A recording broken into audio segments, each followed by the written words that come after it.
Okay guys, what's up? My name is Sean Wayne and today tara pakinggan natin at magnilay-nilay tayo dito sa ni-release ni Sas Rogando Sasot. No?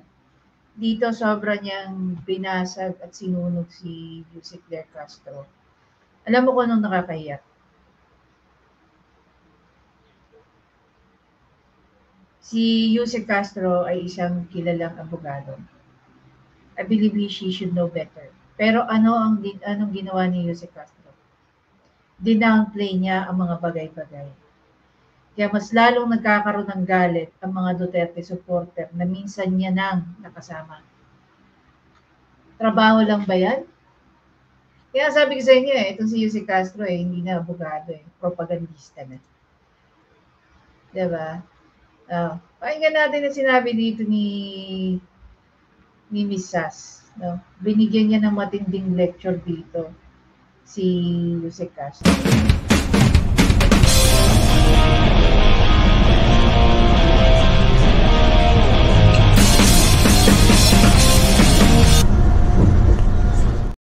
Okay guys, ito po ay 1 hour originally coming from the YouTube channel of Miss Sas. Okay, courtesy of Miss Sas. However, kinuha ni Gossip yung isa sa pinaka-cheesy at importanteng parte ng video ni Sas na maganda na mapanood natin at maintindihan mabuti para hindi tayo nagmumukhang tanga at bobo dahil sa mga sinasabi ng mga taga-palasyo, especially through the PCO. Diba? Tara, play natin, pakinggan natin at pagnilay-nilayan natin afterwards. Ikaw, Claire Castro Bangag, papaano ka pumasa ng abogasya na hindi mo muna binasa ang batas? Kung gaano mo binuka ang bibig mo, gaanon kakitid ang utak mo. Kung bar exam ito, madam, at ito lang ang tanong, bagsak ka, Becky. Ipoproject natin ang sinabi ng aking favorite na si Claire Castro. Favorite ko pa naman to si Claire Castro. Ay naku Claire Castro, favorite kita. You're my spirit animal. Okay, ito ang sabi ni Claire Castro. Okay, hindi niya ina-address ako. Pero ako nga yung nagbabiral na ito na mali nga yung pag-serve. Sabi ni Claire Castro, na-report ng GMA News, fake news naman ito. Ipapaliwanag ko unti-unti. Okay, sabi ni Claire Castro, former President Rodrigo Duterte will have to face a local court in the Netherlands before being brought to the International Criminal Court, Palace Press Officer Undersecretary Attorney Claire. Bakit daw? Bakit daw dadalhin daw muna sa local court sa Netherlands? Sabi daw, para daw ma-determine ng Dutch court kung tama ang pag-aresto sa Pilipinas. Claire Castro, kung hindi ka ba naman 1/2, 1/4, 1/8 ang iyong pag-uutak, saan ka nakakita na yung foreign court, Dutch court, foreign court, i-assess kung yung ginawa ng authority sa ibang bansa ay tama o proper? Saan mong konsepto to hinugot, madam? Saang tadyang ito ng IQ mo hinugot? Beshi, walang ganong konsepto. Absolutely not. Nakikita niyo na, niloloko na kayo, GMA News. Kayo naman nagpapaloko kayo. Bakit kayo nagpapaloko, GMA News? Akala ko ba ayaw niyo ng fake news? Saan kayo nakakita ng ganon? Walang ganon. Ito ba naman guys, Sas, totoo lang, no? Buisit na buisit yung mga pag-usap sa mga, hindi siya, I've been with Miss Sas a couple of times. She's very funny, she's very, tawag dito, very intellectual na tao, diba? Kaya niyang alamin ang kahit ano na gugustuhin niya. Okay? Ganun siya kagaling pagdating sa research. Buisit na buisit to sa mga taong ginagawang bobo ang mga tao. Continue tayo. Saan kayo magre-relay? Magre-relay kayo dun sa ICC statute. Ang ICC statute, parang yung constitution ng ICC, yun ang sinusunod nilang procedure. Meron bang ganyang procedure sa ICC statute na yung Dutch court mag-a-assess pa kung proper yung pag-aresto doon sa tao sa ibang bansa? Walang ganun, Claire Castro. Ipapakita ko sa inyo, mga kababayan, kayo mga pulis at sundalo, makinig kayo dahil binubobo kayo, ginagamit kayo ng mga bangag na to at nagpapagamit naman kayo. Hindi ba? Paano nyo may papaliwanag sa mga anak nyo yan? Sa pamilya nyo? Sa future generation ng mga Pilipino? na ang isang dating presidente ng Pilipinas, dating yung commander-in-chief, hinugot ninyo ng ganun-ganun na lang at inilabas ng bansa. At mali pa ang procedure. Diba? Granting. Sa ginagawa ko to, I am thinking na tama sila na may jurisdiction ang ICC sa Pilipinas. So kahit may jurisdiction yung ICC Pilipinas, mali ang ginawa ninyo. Kaya i-share ninyo ito sa mga sundalo ninyong kabarkada, kakilala, kapamilya. Dahil malaking kaengotan ito, pambubudol sa mga sundalo at pulis. Nagpabudol naman kayo. At yung mga anti-Duterte diyang lawyer, makinig kayo dahil ililibing ko na lahat ng legal hallucination ninyo sa mga tadyang na mga bababa ninyong IQ. Oh, makinig kayo ha. Makinig kayo. Okay. Tama ba ang sinabi ni Claire Castro na ipaprocess pa raw ng Dutch court at i-assist ng Dutch court tama ang pag-aresto? Isa itong 100% legal hallucination na I hope na because of old age, Claire Castro, at hindi dahil sa kakasinghot. Ito ang ICC statute. Doon lang tayo sa facts, no? Doon lang tayo sa facts. ICC statute. Okay. Ito ang ICC statute. Papalakihan ko para makita ninyo, ha? Yan. Okay? Rome Statute of the International Criminal Court. Ngayon, pupunta ngayon tayo sa Article 59. Ito ngayon ang gumulantang sa kanila. Kita nyo yan. Article 59, arrest proceedings in the custodial state. Anong ibig sabihin ng custodial state? Ang custodial state po, ito po ang umaresto. Okay? Doesn't matter kung member state ka ng ICC or whatever. Kung ikaw ang umaresto, in effect mo ang warrant ng ICC, you are the custodial state. Kaya yung Kabataan Party List dyan, kayong mga sundalo at mga pulis, makikinig kayo dun sa Kabataan Party List. Ha? Makinig kayo. Doon kayo makinig sa tumitegi sa mga katulad ninyo. Oh, sabi nila, hindi daw custodial state ang Pilipinas. So, ang Pilipinas. Ano ang standing ng Pilipinas? Kayong Kabataan Party List na miyembro ng isang teroristang grupo, declared as a terrorist by EU, US, at iba pang Western countries, even ng UN. Huwag niyo sasabihin sa akin, hindi kayo member ng CPP and PNDF. Tumira ako ng Netherlands for a decade. Alam ko ang headquarters ninyo sa Utrecht. At alam ng mga Pilipino sa Netherlands kung sino member ng CPP and PANDF. Isa kayo doon, Kabataan Party List. Kahit pag ikot-ikutin ninyo ang mundo, hindi nyo ako maloloko. Okay? Article 59, arrest proceeding in the custodial state. Custodial state ang nag-aresto. Pilipinas. Okay? Pupunta ngayon tayo, page 41. These are all available online. Bakit ba feeling ninyo, maluloko ninyo ang mga Pilipino? Ha? Ibig sabihin, yan lang ang gusto nyong gawin, lokohin ninyo ang mga Pilipino. Okay, Article 59. Okay, dito muna tayo, batas muna tayo, ha? Saka tayo mag-application. Batas. Arrest proceedings in the custodial state. Okay. Sabi dyan, a state party which has received a request for provisional arrest or for arrest and surrender shall immediately take steps to arrest the person in question in accordance with its laws and provisions of Part 9. Deadline na muna natin yung Part 9. Ibig sabihin, kakuha sila ng request. Warrant of arrest. Yun yung sinasabi nila Interpol red notice. Sino ba nag-notice sa Interpol? ICC. Ibig sabihin may warrant. Nagpa-request sa Pilipinas na i-serve yung warrant kay Duterte. O di ikaw ang custodial state. Ano ka? Anong standing mo kung hindi ka custodial state? What is your legal standing? Ano ka? Rendezvous state? Ano to, Kabataan Party List? Linawin mo to. May nagsabi sa akin, kagagraduate mo lang ng law school. Well, congratulations, no? Na natanggap ka sa bar. Pero aminin na natin, 5 units lang ang international law sa Pilipinas. Hindi ba? Leiden University to, tol. Oh, inaresto. In-effect mo ang warrant. Okay, anong susunod? Step 2, Article 59.2.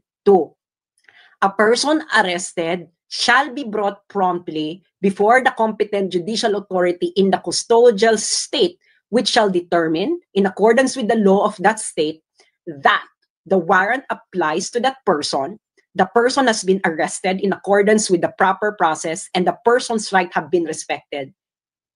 Ulitin natin, sa Tagalog. Ang inarestong tao, dapat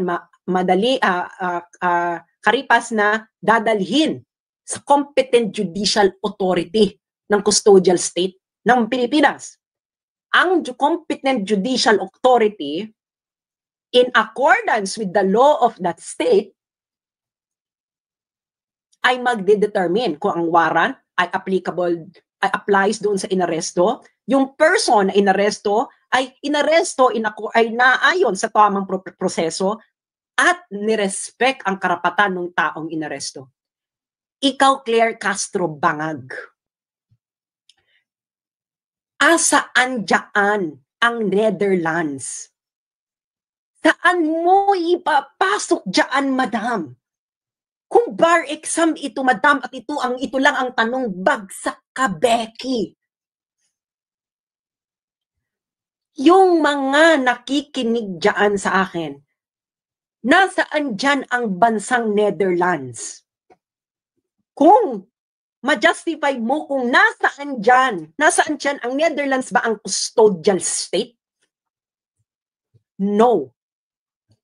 So, bakit ikaw na umaresto, Pilipinas, ang sasabihin mo, ang magdidetermina kung tama ang pag-aresto mo ay korte ng Netherlands? Saan ninyo hinugot ang katarantaduhang konseptong ito? Claire Castro, papaano ka pumasa ng abogasya na hindi mo muna binasa ang batas bago mo ibuka ang bibig mo? Kung gaano mo binuka ang bibig mo, gaanon kakitid ang utak mo. Sino ka, madam? Nasa tamang pag-iisip ka, may nakikita ka ba na hindi namin nakikita dito sa Article 59 na kung paano ang tamang pag-aresto? Kayo nga, mga nakikinig kayong sundalo at pulis. Mali ba ako? Kung mali ako, maghain kayo, ha? Maghain kayo, mga sundalo at pulis. Maghain kayo.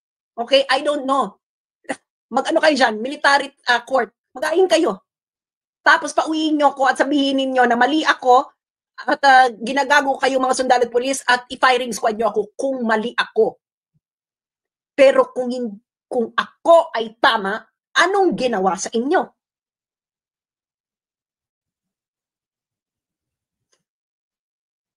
Oh, Claire Castro, magpaliwanag ka. Saan sa Article 59 na ang Netherlands ang magdidetermina kung tama ang proseso ng pag-aresto? Kayong GMA News, ano na? Dahil ba ilang porsyento sa inyo ay ng kumpanin ninyo ay pag-aari ni? Yung mga nakikinig sa aking senatorial candidate na pro Duterte noon, ano?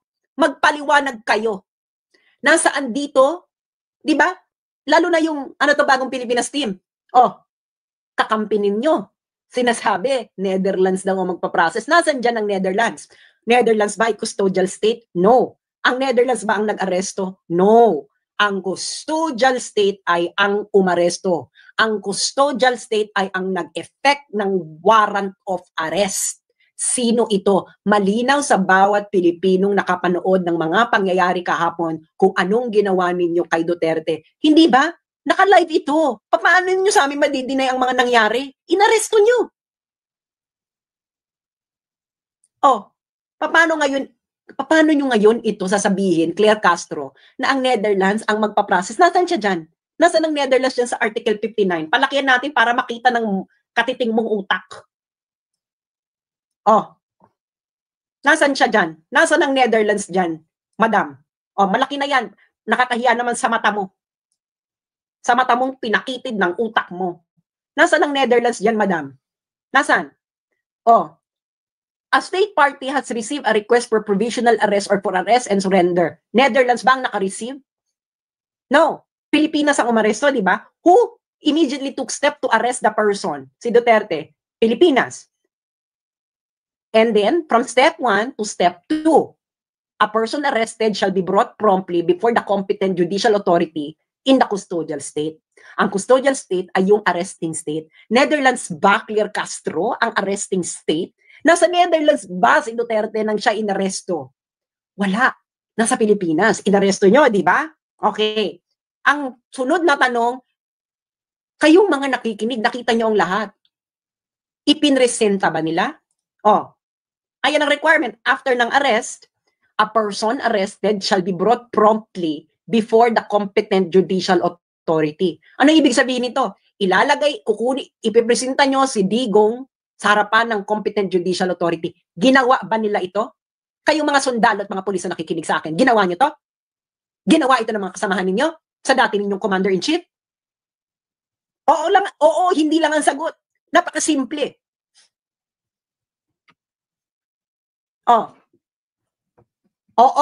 o hindi.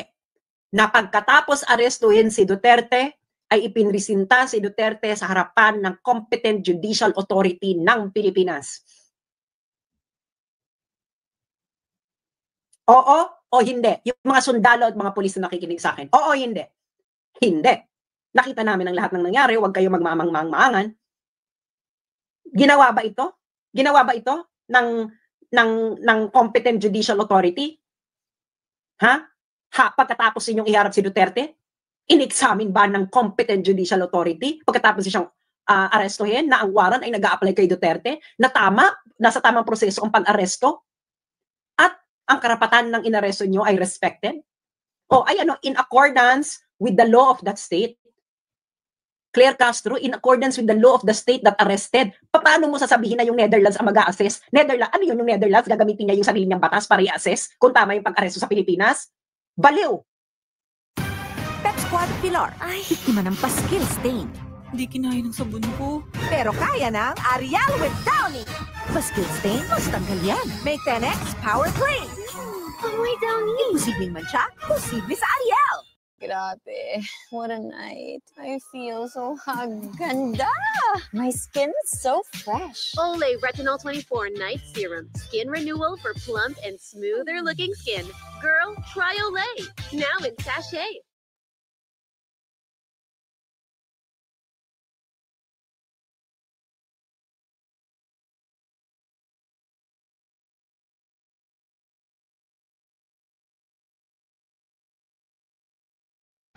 Okay. So basically guys,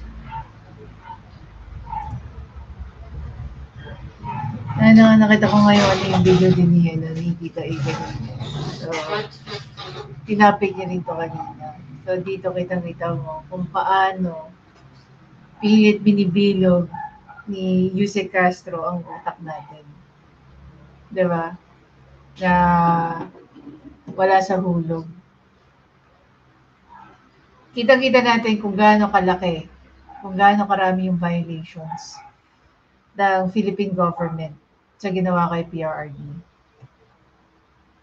Now, for a very long time ito si PRRD, ayaw niya magsampa ng mga kaso at as much as possible.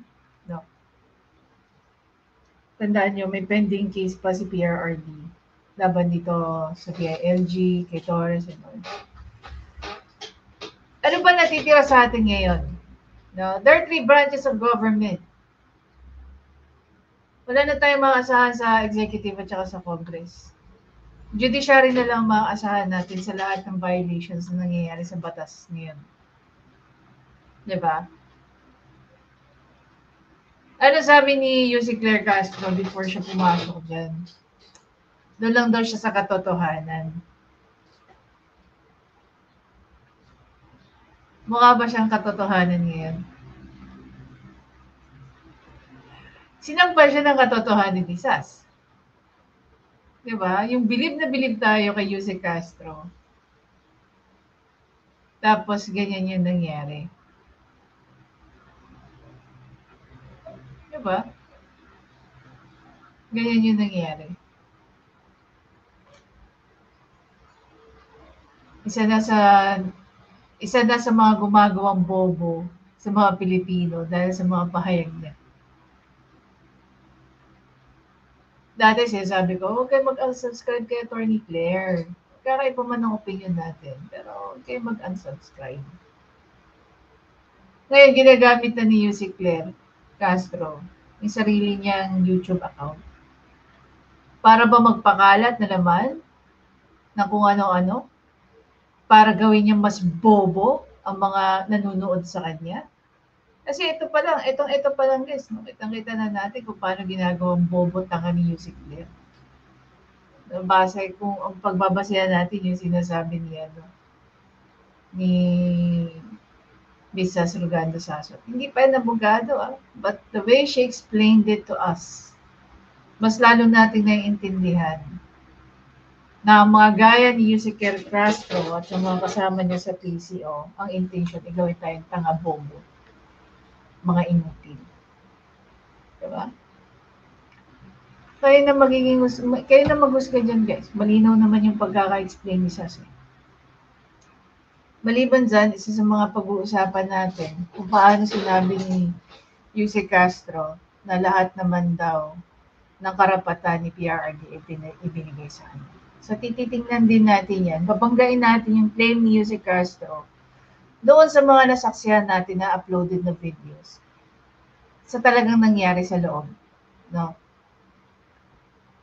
Again, mapapatunayan na naman natin isa't kalahating panggagago na naman ang mga sinasabi ng ating favorite na Yusek Castro.